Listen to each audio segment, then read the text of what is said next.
All right, this is the Big Douglas Show, another college football edition. Joe Scudda is in the co-host chair. Joe, what's up? What's going on? Ain't nothing. Glad to have you on. And our guest today from the JBoy Show is Jake Crane. Jake, how are you? What's up, man? Appreciate y'all having me on. I'm doing good. Just ready to get the season kicked off.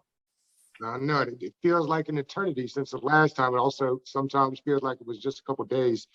Jake, tell us a little bit about the show, man. It's exploded. You're all over the scene down there. And frankly, we're excited to have a little bit of your time.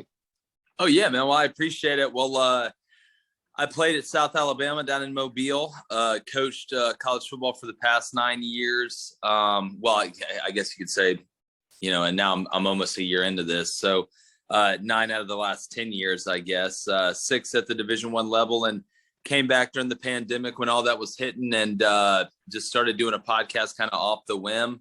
And it just got bigger and bigger and bigger. I still don't really consider myself a member of the media, but I guess I am. And now, man, it just took off and got a call to move to Atlanta and put in a studio. And, typically we put out 6 shows a week, 7 really during the season when the season starts. And we haven't put one out for a couple of days because we're in this transition mode. We got a big announcement coming up this next Tuesday. But now, man, really enjoying it. And it's pretty fun looking at it from a different side. And I can kind of control my own destiny a little bit more. Well, where did you coach at? I started out when I was G8 at South, actually with my buddy Cornelius Williams, who's now the wide receiver coach at Auburn. Did JUCO for a little bit as a young guy. I was at South Alabama for 5 years, about 5.5 years, and then was up at Northern up in Montana until the COVID stuff hit and came back. So a little bit everywhere. I coached JUCO in Iowa for a year at Iowa Western, and then was at Jones County Community College there in Mississippi. So kind of been a little bit everywhere. Jake, I'm curious what you found to be the most interesting or something you wouldn't have thought of about this whole industry you found yourself in now. Well, that's a great question. Probably the thing that I find the most interesting is number one, I get to watch, football games again on Saturday, which is pretty nice, as opposed to being able to watch, about the first half of the 11 o'clock game and you're getting ready for your game and, having to watch film all week. And then you get done with your game and have to do it all over again. But, getting the different perspectives from people in different regions of the country, I think is pretty interesting. You get your Pac-12 perspective, your Big 12 perspective, your SEC perspective. I kind of get a couple more flavors of ice cream, I guess. It's interesting. I don't think people realize exactly, unless you did. We were talking about this before we hit record, but just really what the SEC is down there in the South and kind of what it means. And I saw earlier, when we're talking about realignment, it's interesting. Oklahoma and Texas are on. You mentioned, I think, and I agree with you, that it's going to take them more time than they realize to kind of adjust. You took a lot of heat for that, but it's not quite anything like playing in the SEC. No. And look, my biggest thing is I like dissent. I don't want everybody to agree with me. I think echo chambers, we're going to be the death of us all, and groupthink and all that. You don't move forward without, having people disagree. Now, fan is short for fanatic. So some people are going to get upset. Some people aren't. And, I'm not one of those guys that throws out like clickbait type stuff. I'm going to tell you what I really think. And if you think it's crazy, you may think it's crazy. If you agree with it, you agree with it. But my point is this. It's not really a knock on Oklahoma or Texas, because again, you don't know what you don't know. And the argument against it is, oh, well, look at the score of this bowl game. Well, that's a one-off. Well, what makes the SEC different isn't the one-off game or the 2 times you have to get up a year. It is that legitimately most years before we even get to 16, at least 12 out of the 14 teams are good enough and have NFL players on their roster that if you don't show up and at least play halfway decent, you have a chance to get beat. I mean, you look at Oklahoma last year, losing to Iowa State and Kansas State back-to-back. Well, you're having to go through the gauntlet, and I use the word gauntlet because there's really good players on pretty much every team. I've got nothing against Vanderbilt, but, I'm also a realist, and this isn't a math contest. So when I look at it, the depth up front, I think is what really separates. Because there's skill guys in the Sun Belt that can play in the SEC. There's skill guys in the AAC that can play in the SEC. But the difference is not only the starting five up front, it's the five behind them. And then defensively, you're not going to go out and score 45, 50 points a game a week in this league. And I love what Alex Grinch has done at Oklahoma, but it's just a different animal when you have to go through the schedule. And people say also, and I don't mean to be too long-winded, like, well, Missouri, it only took Missouri they got in the SEC championship game really quick. Well, that's like me saying, well, in 1941, Notre Dame, they got in pretty quick. The league's different. It's different. And when you try and match eras, whether it's Jordan and LeBron or all these arguments, it's almost an impossibility because it really is apples and oranges. Yeah, that was the biggest thing with Georgia in 2012 when they played Alabama in the SEC championship game. Mm-hmm. It was the depth. That's where we would lose. Georgia under Rick would have a great first string, but when it would get into that second string, and that's the 3-star playing against Bama's third string, that's a 5-star, it just goes downhill for you in that third, fourth quarter. Yeah. Well, to be successful in this league and to be able to win championships, it's not about your first 22. It's about your first 44. And that's something at the end of the day that'll never change. And if you keep looking, the league keeps getting deeper. And I can argue this year in the West that it is as deep as it has ever been from the top to the bottom in this division. Now, does that mean Alabama is going to be as elite as they were last year? I don't think so. But you're not walking into Oxford anymore and it's a cakewalk. You're not walking into Fayetteville or playing Arkansas and you just pull their pants down and run away in front of everybody. I mean, you get Mississippi State, Mike Leach. They can sneak up with what he does, and if you're not careful, but I mean, they scared the hell out of Georgia last year, and it's like they had 13 guys on the roster. So I really could make the argument that the SEC is as deep in the West as it's been in a long time from top to bottom. What do you think the big thing that's going to happen with all this name, image, likeness stuff? I mean, we already see that week 1 will be the Chicken Bowl, I guess they said, right? Because the Clemson quarterback has got signed by Bojangles and Daniels just by. But I mean, what is it going to be a recruiting tool? I mean, is that in the end what this will be? Yeah, it already is. I mean, that's why Nick Saban dropped that thing about Bryce Young the day before SEC Media Days. That there are no coincidences and stuff like that. And now it's going to be like, well, if you come here, we can get you this and get you that. I do think it's going to be interesting, though, if, what if Powerade approaches a high school kid and all of a sudden your final 3 schools are all Gatorade schools? Are they going to build in the LOI that you can't sign with Powerade? And how does that affect the recruitment of that kid? So I will say this. Kids have been getting paid for a long time. All right. Now there's more avenues. It's legal. So to me, it's not as dangerous as the transfer portal, in my opinion, to the game, especially football. This isn't basketball. This isn't baseball where one guy can go out there and just dominate and be able to take over the game. And you have so many players on the roster that not only building that culture, but maintaining it if it's a revolving window of guys leaving. And there's 2 major problems right now with the transfer portal. I think if you're going to transfer D1 to D1 or you're going to transfer up, I think there should be a sacrifice. I think you should have to sit out a year. I really think that. Now, I think you should be able to redshirt that year, even if you've already used a red shirt and you get that one time. I think that's a great thing. But being able to transfer interconference, for Henry To'oTo'o to be able to transfer from Tennessee to Alabama with no problem, from guys going to Ole Miss to Kentucky, you're going to have guys going from Auburn to Bama, Georgia to Tennessee. It's going to create a big problem in the tampering department, in my opinion, when you're looking at schools that are in the same conference. That's a totally different fight. And also, the dumbest rule that is still out there right now is the 25 intake rule. It's not a 1-for-1. So if I'm a coach and I can only sign 25 guys a year and I have 29 guys leave, I can't make up for those other 4. I have to eat those up from a scholarship standpoint. So to me, the transfer portal is way more dangerous and nefarious than NIL. Yeah, I agree. Yeah, it's interesting. Let's get back to Georgia a little bit. That opening game is going to be huge. It's interesting. games aren't freebies, and I hate to put it that way, but like Georgia wins that game, and they're really cruising, right? Well, I tweeted out the other day that Clemson and Georgia, both ways, in my opinion, and some will say not for Clemson, this game is the biggest insurance policy I've seen in an opening game in a long time. I mean, if Georgia, you win this game, Clemson's not going to have any problem in the ACC. That's a hell of a win. And Georgia has a pretty favorable SEC schedule when you compare it to others. And I think they have the most talented roster from top to bottom in the league this year.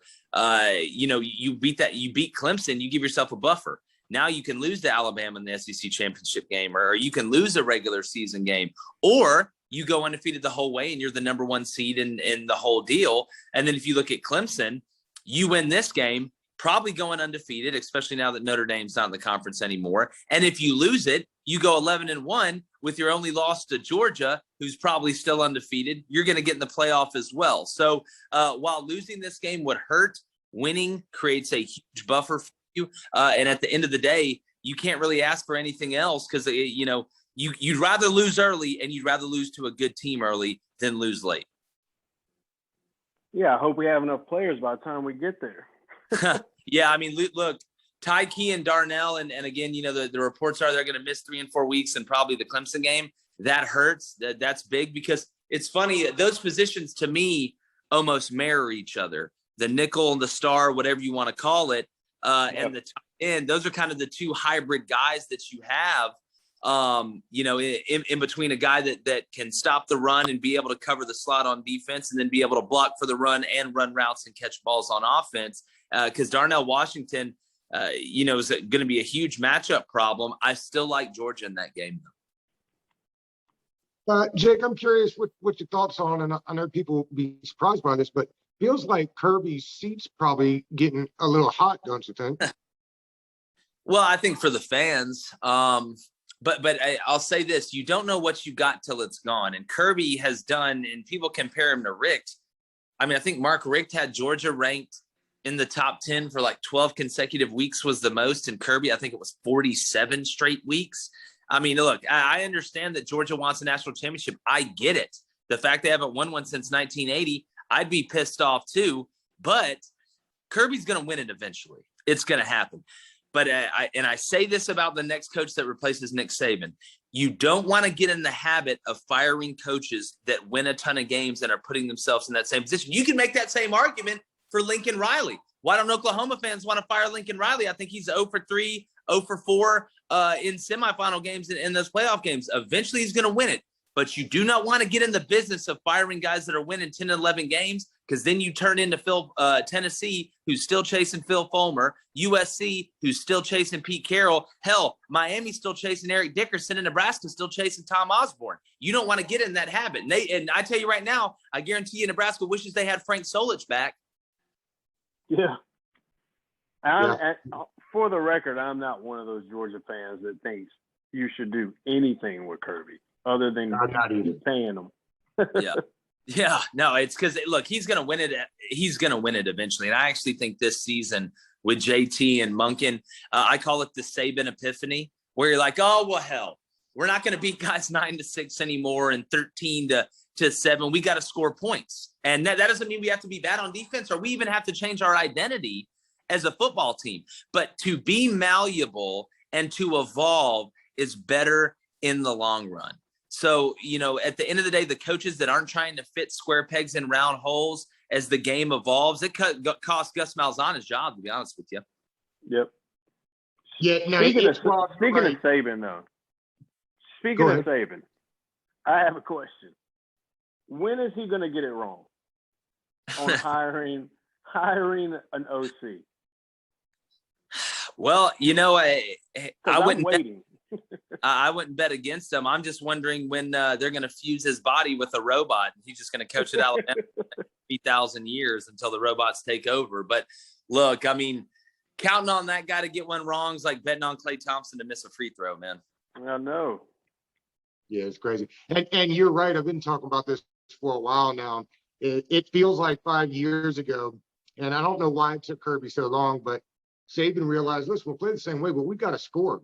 I mean, you just the days of, to your point, the days of beating guys 6-3 and 17-14, no way. The offense is just skewed too much to their side that you're going to put up huge points. It felt like Kirby got there just a little late. I'm curious, another on the realignment. I saw the other day, basically the SEC was like, told, what was it, Clemson and Florida State. Yeah, that they didn't get in Florida State. That's right. That they didn't get enough clicks and views to be high up on their priority list. And I thought to myself, is that really where we're at? You know, is it like clicks and views to be part of the conference? Well, yeah, look, it's about eyeballs and it's about the bottom line. I mean, you look at, because, you know, again, a lot of it's about markets too, you know, and Texas is such a big brand name. And obviously the Longhorn Network's probably going to cease and they're just going to add that umbrella under the SEC network. I think the SEC network's revenue is about to go from 7 billion to 14 billion or something nuts like that, adding Texas and Oklahoma. But, you know, I don't think we're even close to done with realignment. To me, I think Texas and Oklahoma was a preemptive move on something else that's going on. I think you're going to see the merger of you know, whether it's the Big 12 and the Pac-12 or the ACC and the Big 10 or hell, maybe all four of them, and they call it the Alliance and face the SEC for interstellar domination. I don't know, but I don't think we're done seeing the SEC add teams. Like the Clemson part to me is intriguing to me because if you look at the teams you add, I mean, Texas and Oklahoma is a huge rivalry. You're adding that to Auburn, Alabama, Georgia, Florida. I mean, go down the list. So if you add Clemson, now you got Clemson, South Carolina, you've got Clemson in Georgia and Clemson in Auburn, you know, when they play, which has been a pretty big one, Florida and Florida State, if you were to add them. So I wonder if you are going to see maybe the SEC pick a few more of these schools off, if that alliance really starts to shake. How many conferences do you think we end up with here when it's all said and done? Well, I mean, if are we talking about power conferences or are we talking about group of fives too? Because the way I look at it is I think you're either going to have a P4 or a P3. That's what I think you're going to get. See, the thorns in the side of this thing to me is the AAC and the Mountain West. Well, what do they do in the grand scheme of things? Does Mike Carrasco say, hey, guys, you know, look at what we've created down in the AAC. I mean, we'll go up against the ACC outside of Clemson because really it's Clemson and everybody else, especially up front in the ACC. Don't give me Miami. Don't give me Florida State yet, but I do like the Norvell hire. I think they're recruiting at a really high clip as well. So, you know, the landscape it's going to look crazy. It's going to continue to shift. But what does the AAC and the Mountain West do, and how does this play into it? That's what I'm interested to see. And how long do the rest of the schools allow Notre Dame to continue going independent with this, right? You know, Notre Dame to me is like the girl that was, and I'm trying to think of the best way to say this, the girl that was very beautiful in her 20s, and now she's 65, and not that she's not pretty, but she still thinks that she's as good looking as 25-year-old. Or, you know, I always say spandex is a privilege, not a right. It just seems like Notre Dame to me thinks there's something they're not. And I get it. That they've made the playoff and all that stuff. But if you go to the playoff and you never win, it's like being the skinniest kid in fat camp. It doesn't matter. Like that really doesn't matter. And I'm sick of having to appease Notre Dame.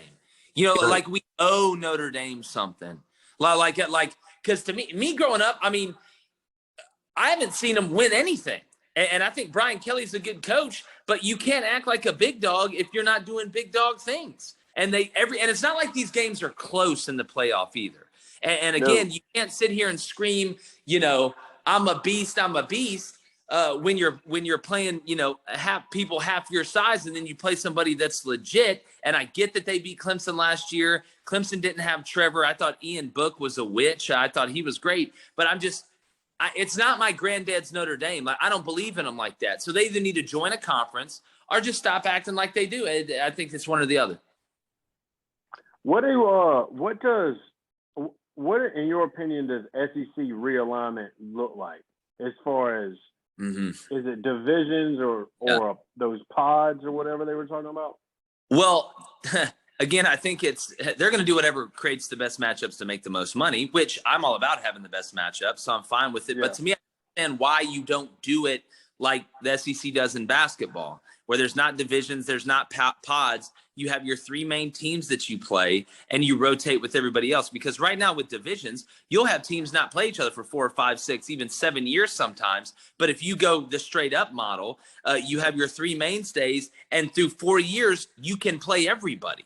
So to me, that's the whole goal of scheduling, is to try and make everybody play everybody and make the schedules as even as possible. Now, you'll never make them all even. That's an inexact science, and I don't expect that. But to keep it at divisions, to me, would not make sense. Now, because you add more teams, you have to add more games in conference. You can't have one of those without the other. So I think we're going to see at least once Texas and Oklahoma jump in, which I think is going to be next season. I don't see them waiting around too long, or the Big 12 keeping them in. I think what you're going to end up seeing is that they go to a 9-game conference schedule as opposed to an 8-game conference schedule right now. If Alabama is the prohibitive favorite in the West and Georgia is in the East, I'm curious who you think is got the best shot of knocking either team off this year. Well, in the West, I really like LSU and A&M. I don't think Auburn's offensive line is good enough. I think the defense is going to be good enough. You've got to see Bo Nix. They've got a young wide receiver core at Auburn. But I look at LSU, and LSU to me does really well as the outsider. And coming off last year, which was a disaster, we know that. And again, it was an anomaly being 2020, but that obviously wasn't what LSU fans expected coming off a national championship. They're loaded talent-wise. I think Max Johnson was always going to be the guy. I hate Miles got hurt. I think it's going to change the way they kind of call plays a little bit with Max in the run game, but I think he's super talented. While they don't have an emerging back, I mean, I like Emery and some of the guys. They have enough in the backfield. The offensive line still somewhat of a question mark, and they did lose Dare Rosenthal to Kentucky, and I'll get to Kentucky in a second. But A&M, Jimbo, to me, has done the best job of building a team inside out up front. Because, again, guys, you know this. Y'all keep up with it. A&M's never had a problem scoring points. That's never been a problem. It's stopping anybody. And last year, had the number 1 defense. They're damn good on the defensive line. DeMarvin Leal straight out of Mordor. I mean, that dude's a freak show. Edger and Cooper at backer. They've got depth there. The secondary, I question their speed a little bit, but they've got experience. They know how to play leverage. They can play zone. They can play man. They understand the system, and they keep recruiting really well. And I love the offensive line at A&M. Looking at the East, I got Kentucky finishing second. I don't think anybody's going to challenge Georgia, honestly. But I love what Mark Stoops is doing. They're actually going to throw the forward pass this year, which, is great considering they've been running that 1934 offense for the past 3 or 4 years. And look, it's kind of worked for them a little bit, but Liam Cohen, I think, was the sneakiest hire of the offseason as a coordinator. He's a Sean McVay protege, a witch of the highest order, and they don't have the book out on him yet, which is huge.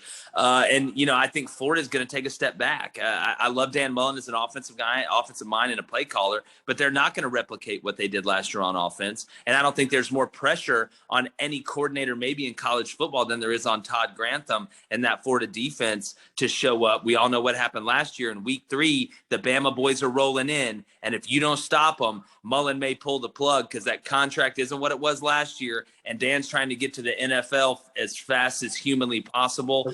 Amazing that Grantham has still got defensive coordinator jobs. Somebody's got to explain it to me because I don't get it. Look, I think last year they were winning, and he didn't want to fire him and rock the boat. And they won the East, so you don't want to cause that distraction to your team when you have a chance to win the East, especially once they beat Georgia. But this year, if they lose to Bama and it's not going good, because look, they go to LSU or to Kentucky, I believe 2 LSU, 2 Missouri, 2 South Carolina, Bama at home, Georgia and Jacksonville. I mean, there's 3 or that's a tough look. That's a tough look. So I think Florida takes a step back, and I'm interested to see what Missouri does. But I don't think anybody's going to challenge Georgia. Give me Kentucky second in the East, and I think it's going to be a battle between LSU and A&M, and I do think Alabama loses a regular season game. Well, that's never been Georgia's issue, though. Was someone going to challenge them? Yeah, well, and again, that's the one hump that they have to get over. But I promise you this. I'd much rather the one hump I have to get over be that than have to get over 6 different humps like other teams are going through. Yeah, that Florida schedule's tough. Yeah, it's first world. I call it a first world problem. Hey, Jake, we appreciate you coming on the show today. Tell the people where they can find you and what you got coming up next. Doug, I appreciate it. Joe, great to meet you guys. Would love to come on whenever y'all do a heck of a job. I really enjoy y'all's work as well. We've had to take a few days off on the show because we're transitioning to something big we're going to announce this next week. Find us on Twitter and Instagram at the JBoy Show. You can still subscribe on Spotify, Apple Podcasts, our YouTube channel, even though there may be some shaking and baking going on over there soon. But, we're always putting out content on social media. Took a little field trip over the College Football Hall of Fame today. Got an announcement coming with that as well. So check us out. No politics, all ball. That's how we do it. And I appreciate you guys having me on. Appreciate it, man. All right, guys. Thanks. See ya. See you, Doug. Well, that guy's a professional. Yeah, he was good. Yeah, I really.